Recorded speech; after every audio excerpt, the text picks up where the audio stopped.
Divorced Parents podcast. On this Hi. episode, we're going to be interviewing my sister Sarah, and yeah.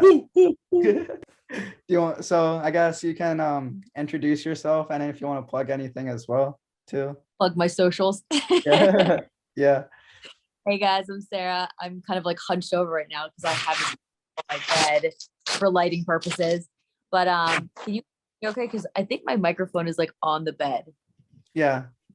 Okay, we're good. Yeah, so basically I am Caleb's sister, first and foremost. And I'm actually in Arkansas right now working on a program called Spotlight for Walmart associates, which is like employees. And basically we're trying to train them to become brand ambassadors.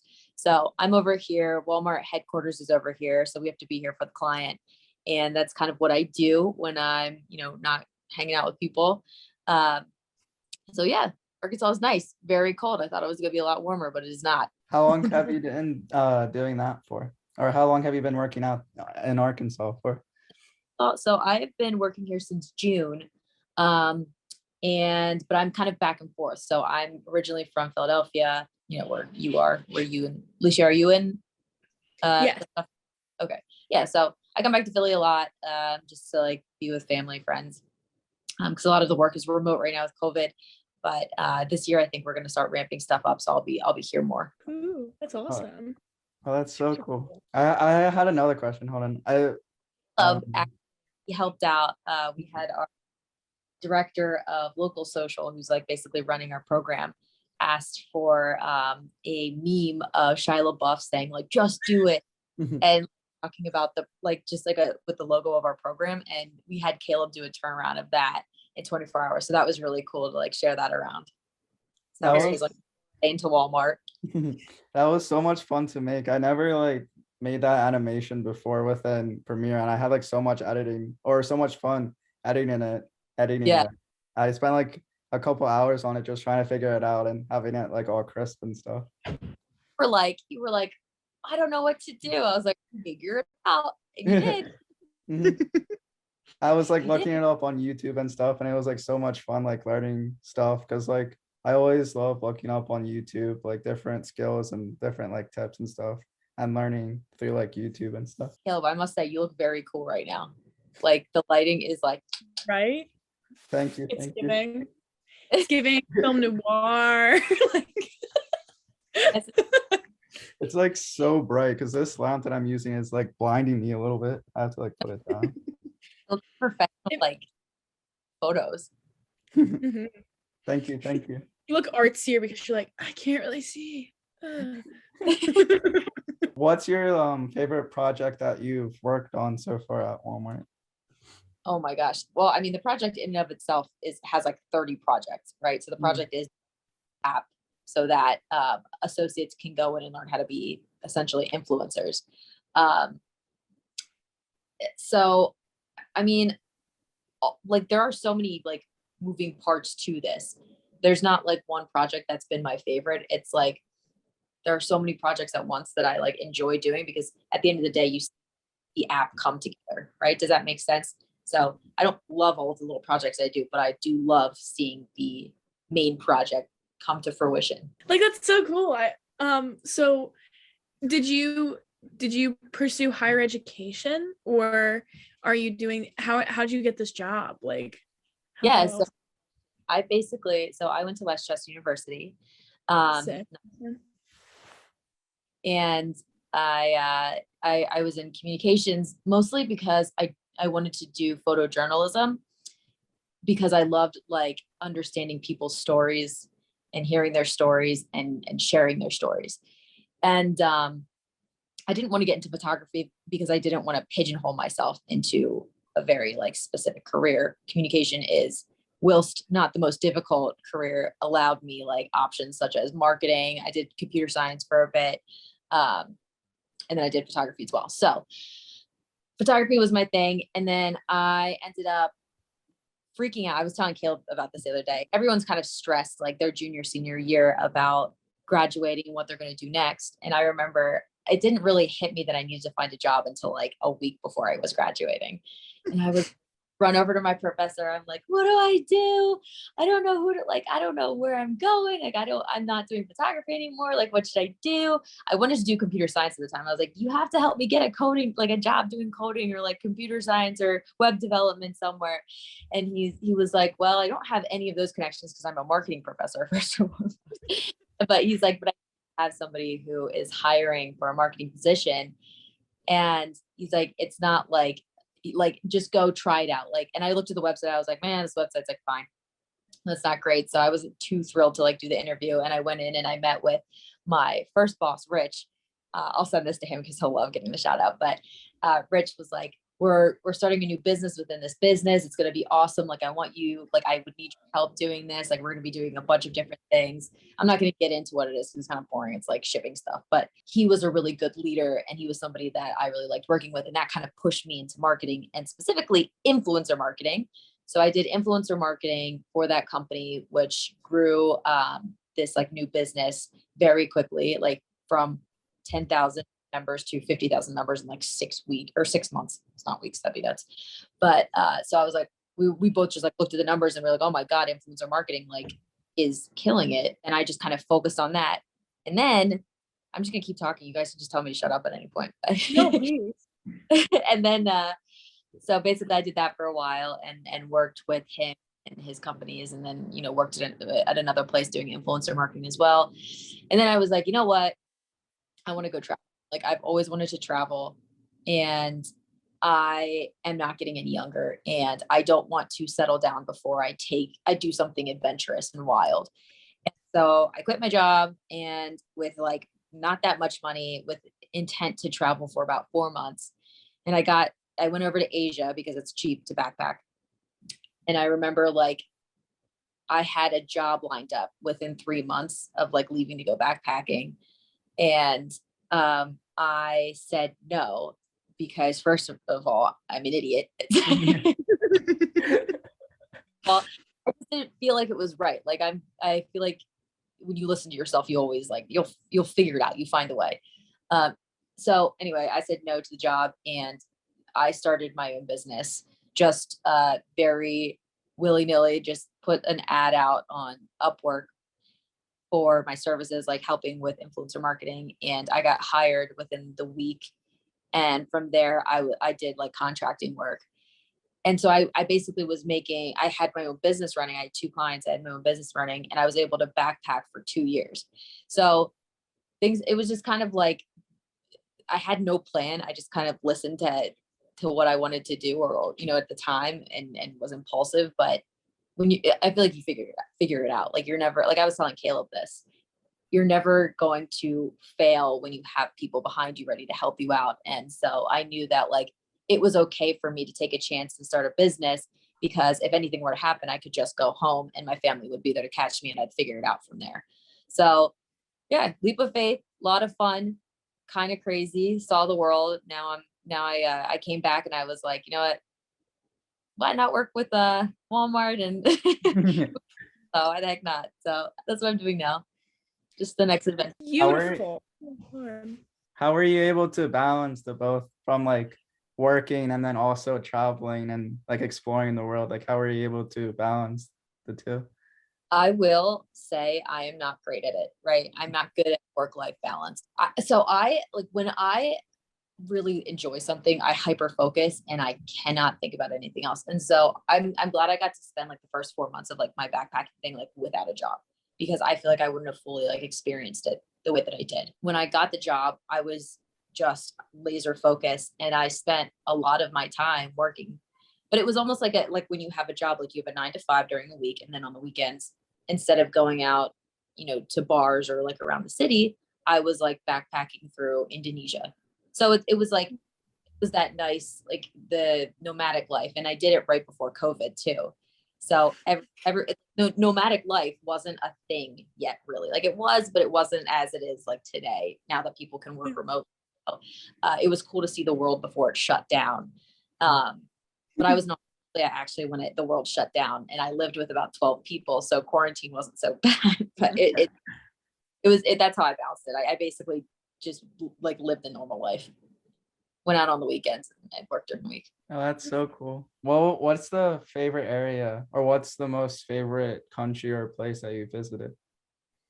Yeah, so it was, I will say this, no matter where you go in the world, no matter how beautiful it is like the people that you're with that determines how you experience that place. So for me, I would say the most beautiful place that I went to was in Asia. And I would say I really liked Indonesia.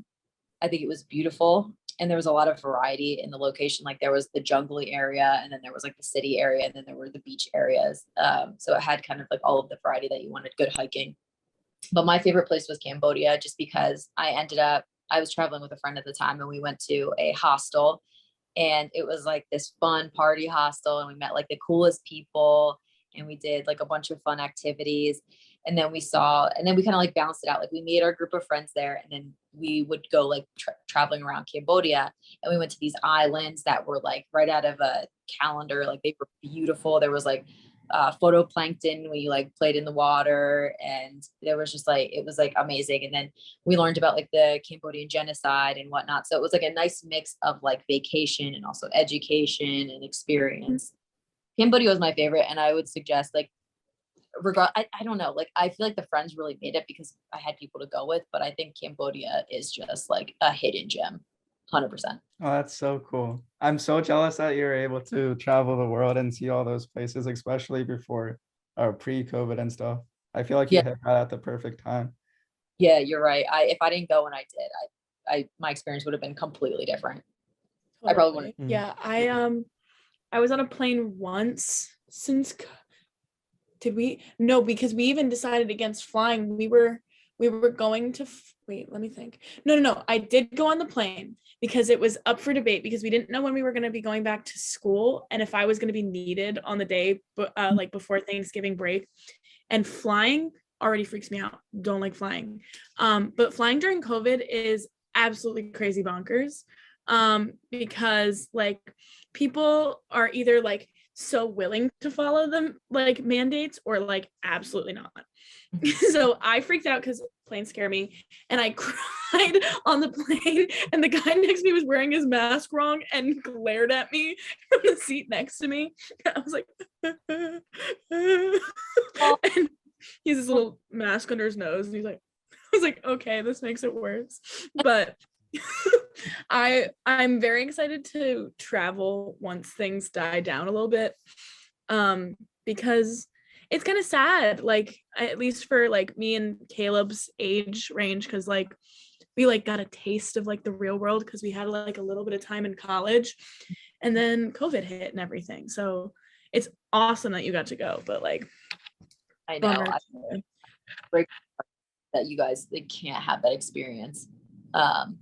It really does suck, but I feel like you guys did a good job of making like a good group of friends, and you're doing this podcast, you're figuring it out despite the COVID stuff. But I feel bad for everyone in college, like grad school, especially the people who went to like the Ivy Leagues and whatnot, like spending all that money and not even able to like go in there. But yeah, oh goodness. Yeah, I feel like I was lucky enough to go to Egypt of all places, because it was like it was kind of like the vaccine came out, everything was like settling down with COVID, they weren't high. So I feel like I got lucky in the case, because me and my roommates kind of like timed that perfectly, where we still struggled with COVID because we had to give our vaccine and like vaccine card to them, and it was very kind of difficult just to get around, like to the airport, get on the airplane, fly, get through customs. COVID, it was just like pre-COVID, you had to go through security, you had to go through all of this, and it just like adds another level to flying that's like even more annoying, and you have to wait in the airport that much longer too. But I just feel so lucky that I was able to get that experience and chance to go to that's Egypt. so cool. And you also went with like a good group of like guy friends. I mean, yeah, I've never been to Egypt. I feel like, how big are the pyramids in real life? I feel like don't do them justice. Yeah, They're so big. Like each block was like, I forget, it was like up to my chest. Like that's how big like the blocks were. They were like so massive. And Crazy. like I went up on just like I was 3 blocks high, like no, maybe it was probably like 5 or 6 maybe blocks high, and I was just looking down and it was giving me the heebie-jeebies. I'm like, there's like so many more blocks ahead of me. Just imagine what like the view is on the very top. Ugh, I can't do heights. Me neither. Yeah, I figured airplane's probably not a height. Yeah, no, I just freak myself out. So we're going to Italy this summer, and I'm like so excited because we're going for my mom's birthday. It's gonna be so sick. And I've never been to Italy before. Like my biological dad is from England, so we used to go over to Europe quite a lot, but I haven't been in a really long time. So this is very exciting, but it's an 8-hour plane trip, and I'm just gonna pop like 4 Benadryl and sleep like this the whole time. But yeah, I'm very excited. Planes just not it. I'm right there with you. I hate, because of heights, I do not like airplanes. And I had to fly, especially in Europe, you have to fly a lot in these like little tiny planes that are like the size of a shoe.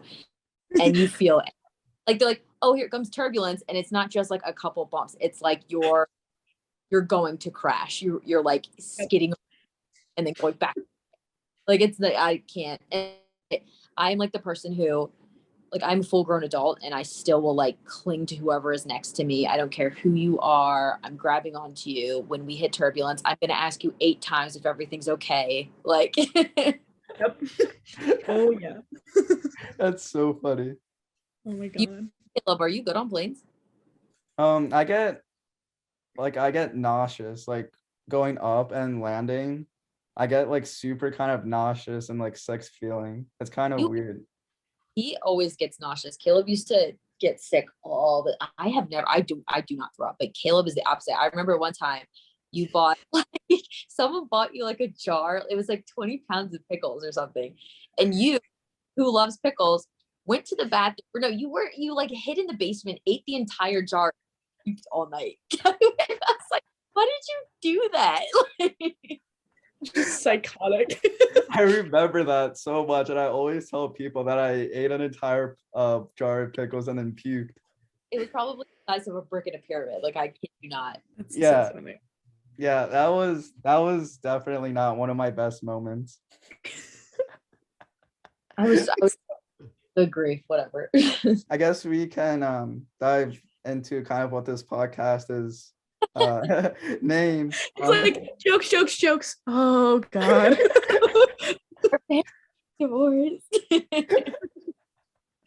Is that what we're getting into? Yeah, I guess so. You can dive into as much as you want. You can tell as little as you want, as much as you want. But I guess kind of what is your experience with divorce? Okay. All right. So I'm not Caleb, like sister. I am your half sister. So my mother and father got divorced when I was 2. And then my mom met Caleb's dad, Scott, when I was 5. And so basically there was like infidelity with my parents in the beginning. And I don't know how much I want to share here, just because I don't want like them to see this and be like, what the heck. But yeah, so some infidelity there. And then my mom, basically after that, we moved to Lancaster, and she had to like clean houses for a while because it was just her and I, and she was super young. She was like, oh my God, like 25 when that happened, with this little like 2-year-old girl. And so she would clean houses a lot, and I would go with her. But what happened when I was younger is I became very like attached to her, right? Because my dad left and just kind of like bounced. So my dad is like, he's a doctor, and he was focusing on medical school, and he was just gone. And I clung to her when I say I clung to her, I'm talking like she would drop me off at first grade, and I would cling onto her leg while she was walking away, because I didn't know, I was petrified to be without her. Like, I didn't know a world where she wasn't there, and I didn't want her to leave like my dad. And so she would start cleaning houses. And I would go with her a lot. And then eventually she's like, okay, like you can't keep coming with me. And I would stay like in after school care. And I was like in the back with like a straight up paper bag, like breathing into it, having panic attacks at the age of like 6 or 7. Like, or no, I think I was like 5 or 6, having like full blown panic attacks in the back of the room. And then she would come pick me up. The separate anxiety was like legit. And she would date a lot of guys. And they would like come and go. And there was one guy named David. And David, I hated David. Like when I say I hated him. And I can say this because he's never gonna see this, but he was like really overbearing. He was like trying to be my dad right away. And I was like, I don't know you, like get out of my life. Like, and it was very strange to have this like new man come into my life and like act like my dad, who wasn't actually my dad. And so I told my mom, I like cornered her in the car. I was like, David's a jerk. Get rid of him. I hate it. And so eventually she left him, and we were actually out to eat at Eaton Park, and Scott, Caleb's dad's parents, came in there and they said, oh my gosh, Valerie. So Scott, Caleb's dad, and my mom were best friends back in high school. And Scott always had a crush on Mom, but Mom was too hot. My mom was hot. Like she was like a babe. And So you mean your mom is hot? She's a baddie. Like, shout out to you. She's like the #1 fan of this podcast. She's gonna love this. So anyway, they like the parents came in. They're like, oh, Scott's in town. Like you guys should meet up. And so her and Scott started talking, and I was like, oh God, here goes another guy.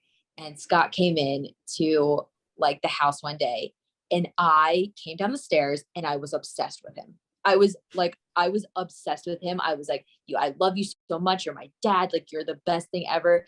And I would like run around him in circles and I'd hug him all the time. Anyway, they started dating. And the two of them, I don't think that they ever were, they definitely like loved one another, but I don't think they were together for the right reasons of like being in love. I think it was more like there was an infatuation with my mom that my dad never like, like he could never like fulfill that. So it was like, oh, he caught her finally type of thing. And I know he loved her, but I think with Mom too, she was like in a place where she was very vulnerable, and she saw my dad and she saw how I was with Scott and was like, okay, like this makes sense. And but the thing about, so they got together, whatever. And everything was, I don't really remember growing up much, but I do remember Mom telling me that she was like pregnant with Caleb. And I was like, what? I'm the #1 kid. Are you kidding me? I was like so mad at Caleb. I was mad that he was taking all of my food that I would eat and all this stuff. But I think when Caleb was little, our parents fought a lot, and he doesn't remember a lot of it, but they would Caleb, have you ever talked about like what Mom has on here? Yeah, like here and there. I've told like some experiences that I had with them fighting and like screaming and stuff, but I haven't really dove too deep into it yet. Yeah. So our mom has something called borderline personality disorder. And essentially it's like it's kind of like bipolar disorder, except it happens throughout the day. So with bipolar, you have like this manic depressive state that like the manic state lasts for a period of time, but it's like a few days or like weeks. And then the depression sets in and it's a few weeks. With Mom, it was like, she was like the best person in the world and then the worst person in the world and then the best person in the world and the worst person in the world. So she would basically have these depressive states where she would get really mad at our dad and like throw things at him and be like, you're a POS, blah, blah, blah. Can I swear on here? Yeah. Yeah, 100%. Like, you're a piece of shit, like all this stuff. And then she would be like, why don't you love me? Why aren't you paying attention to me? Why don't you do things for me? And so what he started to do, like in the beginning, he would like try to appease her and like do what she said. And then eventually he started shutting down. And the more he shut down, the more she realized she was losing control and the worse she got. And so when Caleb was a baby, I remember the two of them literally like grabbing Caleb like arms and legs and like trying to like pull him like to their side because they were like bickering. And I ran in there and I was like, no, like grabbed out of there. But they were like two like kids.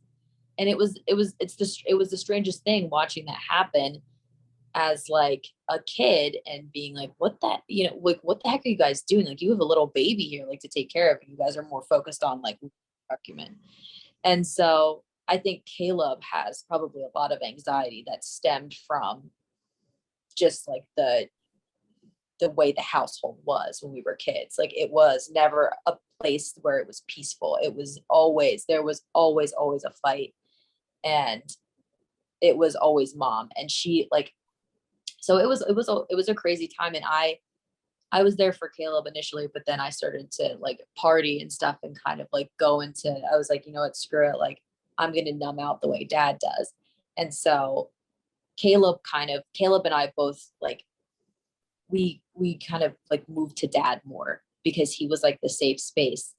But but it was weird. I don't know if you know, like, did you ever feel like he was just like kind of absent when we were like, because I remember being like a teenager and I felt like dad was absent in my life just because he was so tired from mom.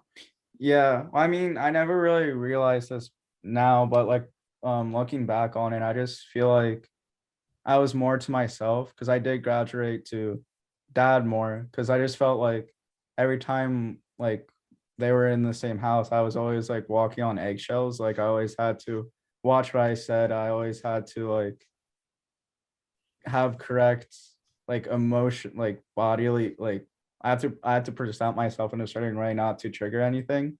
But like now looking back on it, I did really like graduate, or not graduate, but like gravitated like down in the basement more with like playing video games, and or I would go over to Jake's house, like our neighbor's house, a lot, and try to like escape with that, or like just play with like the neighbors' kids where I was getting out of the house so I didn't have to deal with that. I think so. I think you and I took the same approach where we would just like leave because the house was just so chaotic and it wasn't like, it didn't feel like home.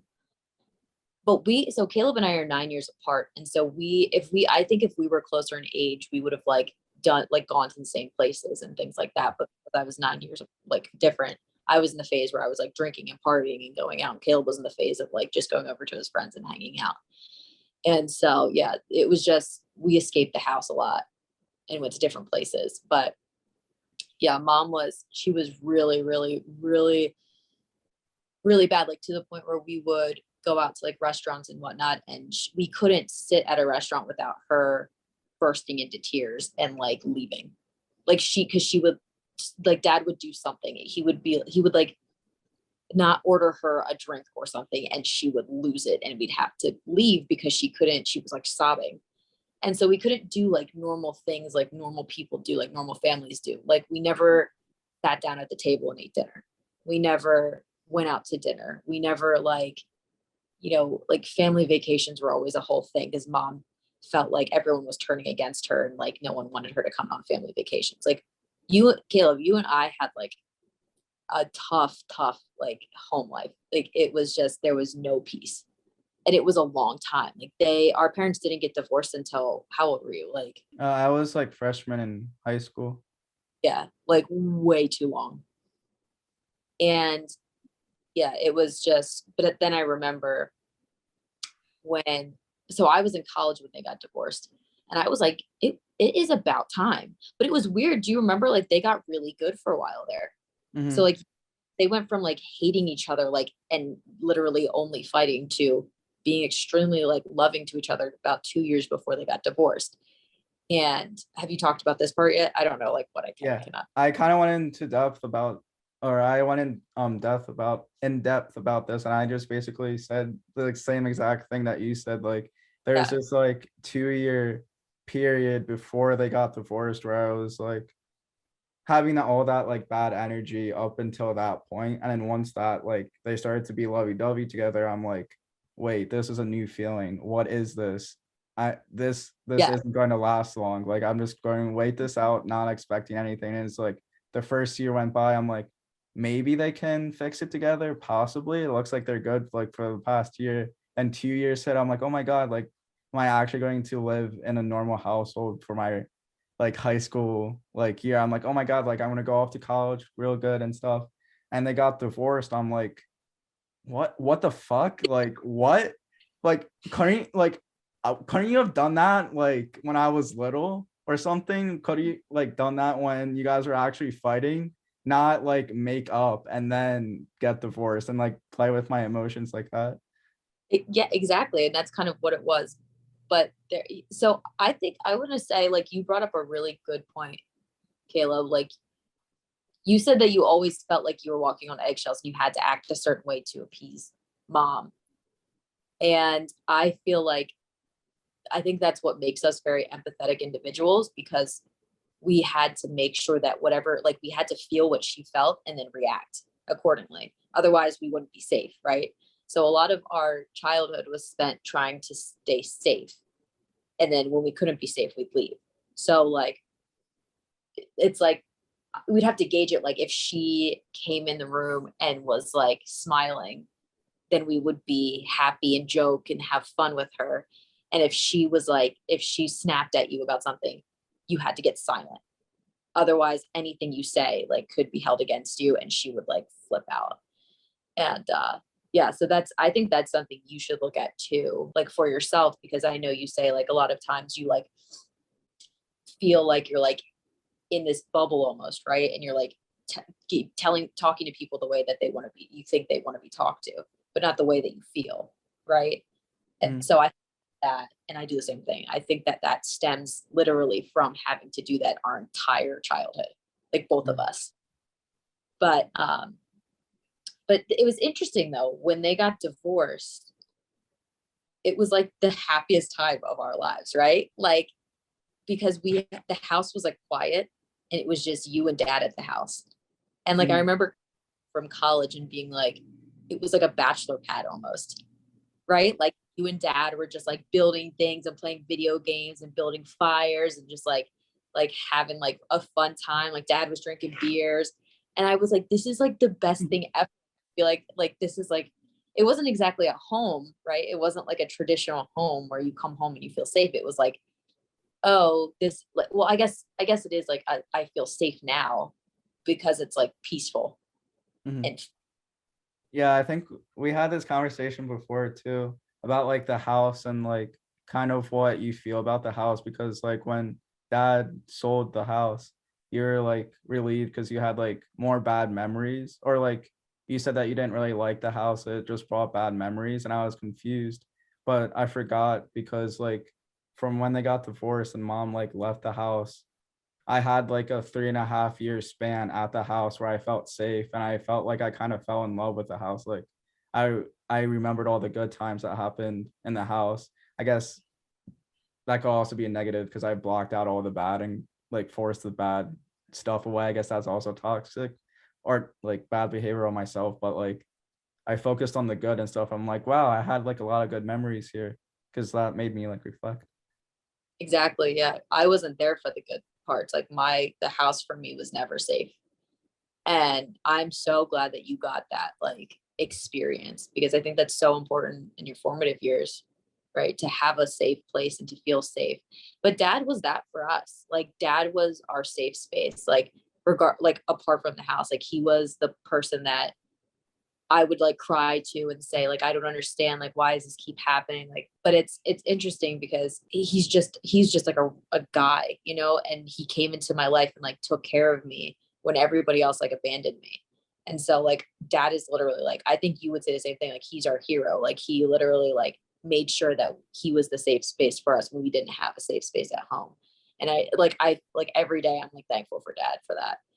And I'm so glad that they got divorced. I think she had a lot of mental issues that she needed to work. I don't think she was happy. I don't think she was ever like happy. And I think it had to do with her not having not being able to focus on her career, or like, you know, she being kind of lost in a sense. Like she didn't go to college, and she holds that against herself when she's extremely intelligent. Like, mom, I know you're listening to this. You're very intelligent. She's a beautiful writer. She has a lot of capabilities, but she feels trapped because she doesn't know what to do next. And I think she felt like that in the house. And then her mental condition just had her spiraling. But I also want to say, like, she wasn't always the worst person. Like it was her medical condition, like her borderline personality is the reason that she was very bad, because she couldn't like handle things. But when she was good, my mom was like the best person in the world. Like she's not dead, she's still alive. Like she is the world. Like I kid you not, like the most charismatic, the funniest, like the most fun. Like we would go for car rides and I'd be in tears laughing, which is what was the hardest thing, because she was so great and then also so bad at the same time. And so I think, that kind of like takes a toll on you too, because you're like, should I hate this person? Should I love this person? Like, what do I do? But yeah, getting the divorce was good. She is finally like mentally at peace. Like she is happy. She is like working on herself. She's writing again. She had a career for like a while. She had to stop because she has like some stuff going on with her legs because she was a caretaker. But she's like kind of finding herself and she's finding her happiness now. And she's like, I kid you not, a completely different person. Like a completely different person. And dad has like fallen in love with somebody who's like his person, and they are so cute together. And I really like her and I like her kids. And it's just like, and kind of worked out the way that it was supposed to. And I think very glad. I'm not glad about like our parents fighting all the time, but I got you out of it, right? And I probably had a sibling if they didn't get together. So regardless of everything, I think they should have gotten divorced sooner, but I wouldn't change it for the world, because I have you, Caleb, and I think we've like, we're both going to break the chain, and I think we're both great people because of the shit we went through. That is my piece. Thank you. I agree with that, and I never like looked back. Like it's weird because hearing your perspective, because I feel like we don't talk about it that much, and it's just like refreshing because we had some conversations before about it, and every time I talk to you about like the past, it's always refreshing because like I've related to like all. I feel like we had very similar situations, but like different at the like same time too, kind of. Just being that 9 years gap and stuff. And like that's bound to cause like some differences, but I feel like it's majority like similarities that we experience. Like it's so refreshing just hearing like your side of it and like how you felt about the entire situation too, because it's like I have similar feelings as well and stuff, and it's just cool to hear. I mean, we've even followed like similar career paths, right? Like we are, despite the 9 year difference and despite that you're my half brother, like we are very similar people. And I think it's because I don't know, but you were always better than me, I would say, like as a person. Like you didn't hold grudges. You were like the good kid. You never did anything wrong. You didn't act out. Like I was the one who was like sneaking out and doing all this stuff as like a way to like get back, or like, I don't know, to be defiant in a way. But you were always like the good kid. So I would say you are very similar to me, but like the better version of me.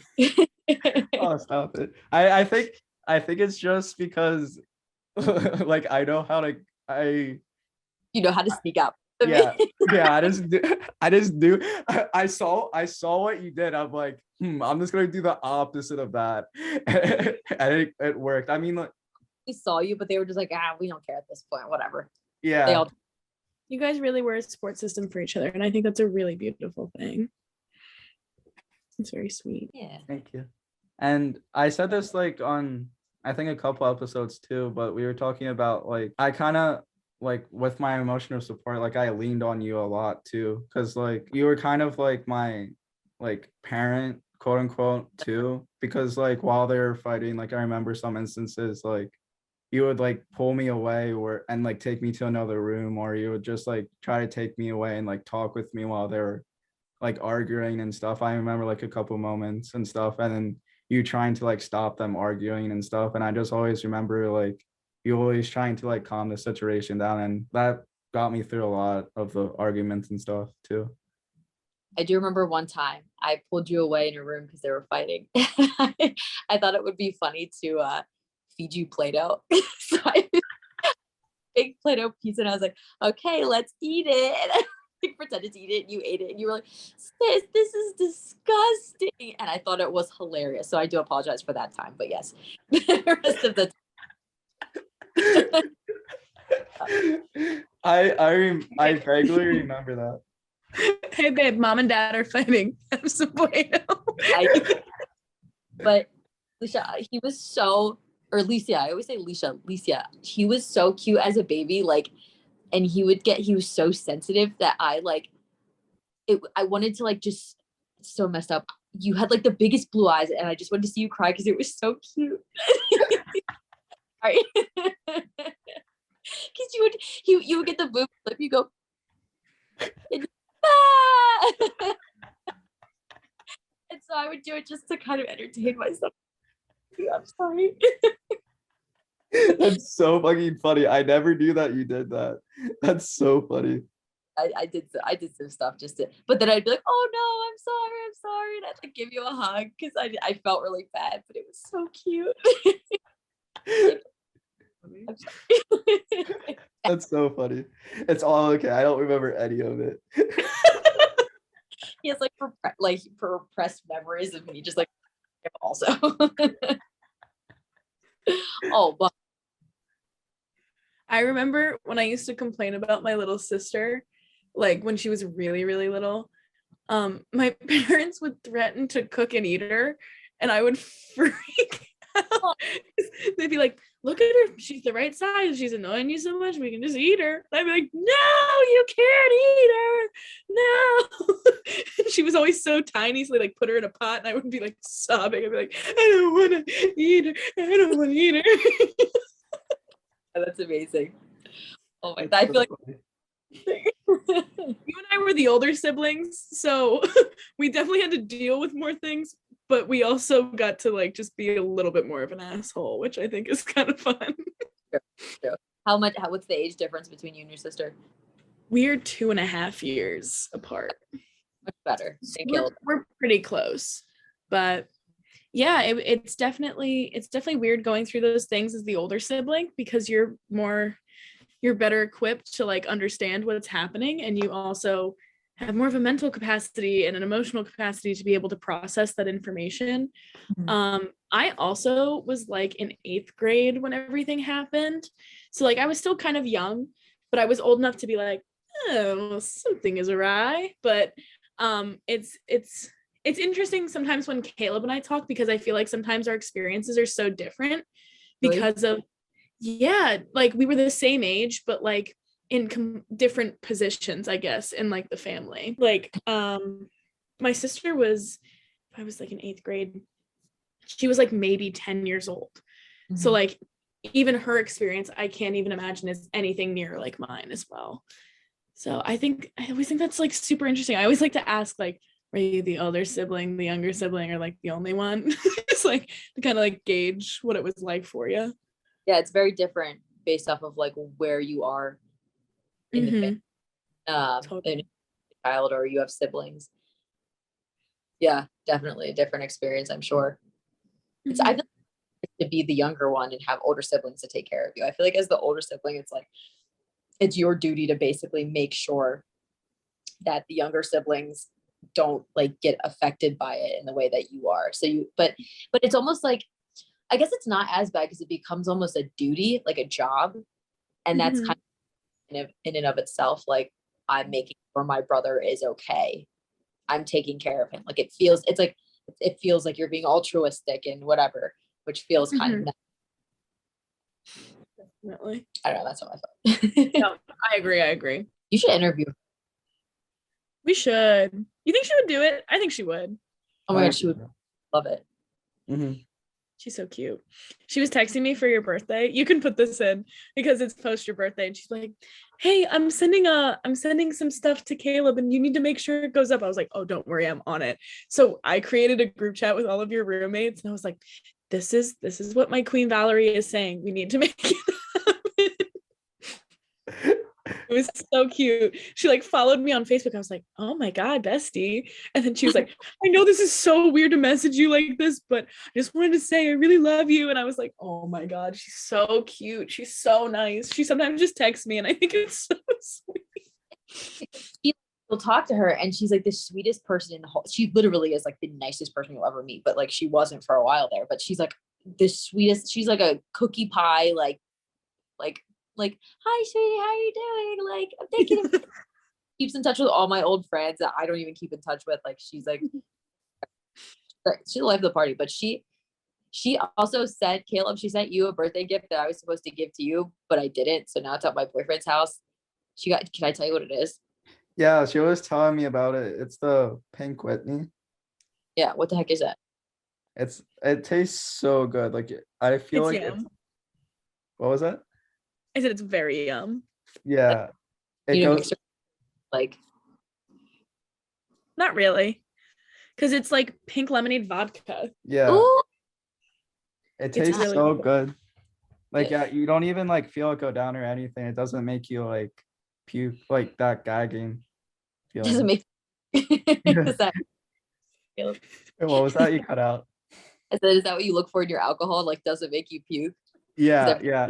Meter. Tequila's on the top. That makes me puke. Yeah. Really. Ew. I don't want to drink with you all the time. I'm not. I've been a lot better. I've been a lot better. You're Yeah, in your one he's been a lot better. day of drinking alcohol for the very first time on your 21st birthday. Yeah. I actually puked once on alcohol, and that was on my birthday when I first had drinks. The very first time, of course it would happen. Yeah. I'm like so scared of throwing up that I will not. Like, I would rather be sick on the ground, like, or in the hospital and get my stomach pumped than throw up. I hate it. I remember My sisters. I remember the last time me and Caleb had some drinks. We started a fire. Sophia's back. You started a fire? We were making like a campfire, but none of us knew how to make a fire. So we're throwing like nail polish remover and rubbing alcohol on wood and then just like hoping for the. And that was the last time I drank with Caleb. Pouring alcohol on a fire inside a bedroom? No, it was in their backyard. It was in the backyard. Well, first, let's not make fires in people's rooms. I think that's rule one. Oh my god, it was freezing too. We're all like this. And I'm like, I need to start a fire. Yeah. She had like no wood too. So like we were just like throwing like twigs and leaves and trying to keep it alive. I'm like, we just need to start ripping off the house. Well, Caleb, that's like your number one skill is to build fires. But Yeah. what Well, happened? it was basically just leaves. I didn't have any wood. Like it was just a leaf fire. So it was like almost impossible to keep it. Polish remover was your fire? Yeah, that's what I kept it alive. I would just like put that on it. I was going for a spectacle. So hard. I kept going. I kept going, my dad may have left, but I sure can start a fire. And I just kept throwing the nail polish remover. The title of this podcast. Yes. Yeah, I think that should be the title.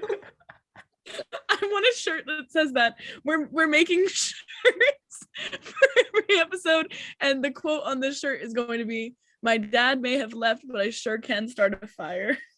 I'll buy one. Awesome, sick. I'll support. Thank you. What time is it? I actually have to do a budget thing for Oh, work. I'm so sorry. I lost track of time. You said like half an hour. It's been like almost an hour. I'm so sorry.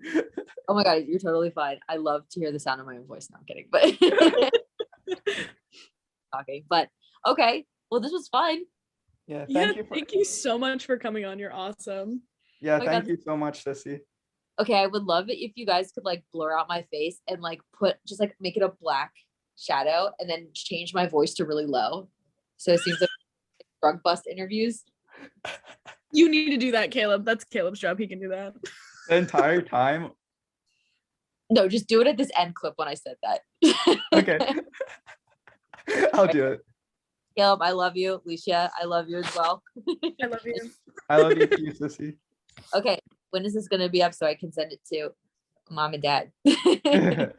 So it's every other week, and I posted one this week, so it's going to be not next week, but the week after. All right, give me like 2 seconds. Don't leave, sissy. Don't leave. Here it is.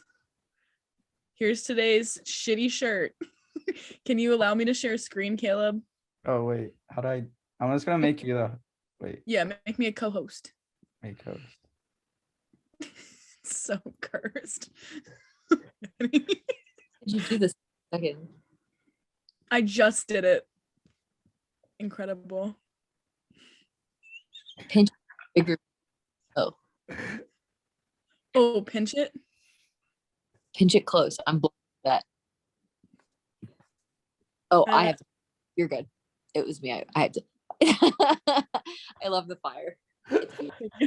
Thank you, ladies and gentlemen. Thank you. Thank you. Yeah, that's so perfect. That was such a good t-shirt. All right, guys. I'm gonna head out. Thanks for bye. Goodbye. Bye. Bye. Hi. Queen. Oh yeah, Yay! that was my sister Sarah. You want to go over like a quick schedule, like an update schedule or something? Yeah, we can do that. Okay. So wait, what did we have planned? Because I feel like we had so many planned. I know we still have to do one where we watch Love Island. Yes. Can we do a Mamma Mia one where I make a PowerPoint about Mamma Mia? Oh yes. Have you ever seen Mamma Mia? I heard of it. I don't know. I forget if I've seen it or not. Well, you know what? You're gonna learn today. Hey yo. You're gonna learn today, boy. All right. Wait. Okay. That one. Since I planned, or like I kind of picked the topic of the last two podcasts with Janet, and then this one, you can pick the next two. Awesome. Perfect. So, like you plan the next two podcasts. Cool. So we're gonna do Mamma Mia. I don't know. What are you thinking? Do you have any ideas? We have like I should have written the list down, but I remember creating a spreadsheet for it. I think we did most of what was on the thing on the spreadsheet. Remember making that? That was so long ago. Yeah, that was so long ago. All we right. never did one about our spiritual experiences. Ooh. Do you remember that? We should do that. Yeah. So it's Mamma Mia and then spiritual. Yeah, I like that. All right, cool. I love it. Perfect. Wait, All can right. I show you the updated shirt because it's better now? Yes.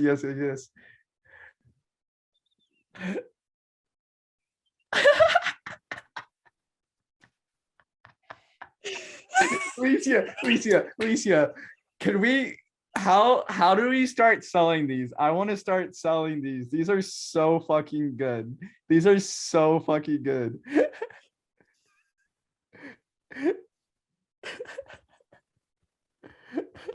can't believe that I just made this. Oh my god, that's so much better. I like this one more. I like the dark one more than I do like the light one. Yeah, I this is good. What about black? Black? Oh, that's weird color. Wait, where's black? Is it this one? Yeah. Yeah. Ooh.